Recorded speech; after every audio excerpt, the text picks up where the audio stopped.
comment vous êtes rentré dans le système et comment vous utilisez pratiquement, encore une fois, on est sur data pour la prévention, sur cette finalité-là. Merci, Pierre, merci, Sylvie. Oui, donc, ça a été d'ailleurs un des facteurs de motivation, parce que pour reprendre un peu ce qu'a dit Michel, éviter d'épuiser les collecteurs. Donc, en fait, lorsqu'on nous a demandé de participer à cette collecte de données, pour les médecins, ça considérait à saisir un diagnostic codifié à chaque visite médicale qui amenait à une inaptitude. Donc, le gros intérêt de Yoda, c'est qu'on a eu un retour de nos données au niveau de la SMT, de notre service, et on a pu, grâce à ça, nous comparer.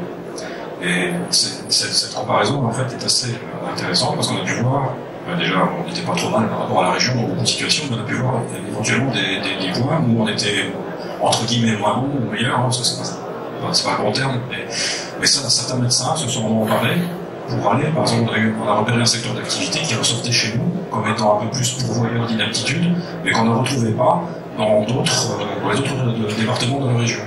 Et donc, certains médecins se sont emparés de ça comme un argumentaire supplémentaire pour aller travailler en prévention auprès des employeurs. Ils sont allés voir les employeurs en disant, ben voilà, on participe à cette étude et on a constaté que dans le département, dans ce secteur d'activité, visiblement, on a plus de soucis d'inaptitude. Donc, on aimerait savoir pourquoi, est-ce que vous êtes d'accord pour qu'on travaille ça ensemble? Et les employeurs, souvent, sont quand même assez demandeurs de comparaison. Donc ça a permis effectivement d'aller dans ce sens-là. Ça a eu un deuxième effet, mais là qui est plus en interne, c'est que grâce à ça, on n'a pas épuisé nos collecteurs de données. Au contraire, ils ont continué, parce que Yoda, la première version de Yoda, c'était qu'on nous a demandé une collecte de données pendant un an. Mais les médecins chez nous ne se sont pas arrêtés. On a continué à saisir les diagnostics sur les inaptitudes. La version 2 sur les aménagements de poste et les restrictions, mais on est à un stade actuellement à la SMT où les médecins saisissent un diagnostic codifié systématique sur chaque visite.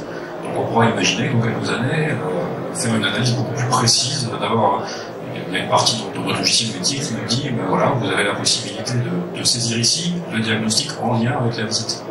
Donc vous avez la possibilité d'en saisir un deuxième, s'il faut complémenter. Donc, et ces données-là, nous allons nous en servir sur notre prochain projet de service. On va vraiment partir avec des données de terrain et on va pouvoir travailler là-dessus. Donc effectivement, c'est juste l'intérêt du logiciel, évidemment, est là, hein, parce que Michel parlait de dossier papier. Il faut savoir qu'au tout début, quand on a informatisé, c'était pas mieux que le dossier papier, parce qu'il y a plus de 200 services de santé au travail en France, chacun avec des logiciels différents, des méthodes différentes. Et donc, il faut aussi qu'on puisse parler un langage commun, ce qui est le cas actuellement grâce à ce qu'on appelle des thésaurus harmonisés. L'ensemble des services de santé au travail sont théoriquement actuellement en capacité de parler un langage commun. Donc, ce qu'on a fait à l'échelle de notre service, à l'échelle de la région, on pourra très bien, et j'espère pouvoir l'imaginer un jour, à l'échelle du pays, en fait, pour vraiment produire des informations précises.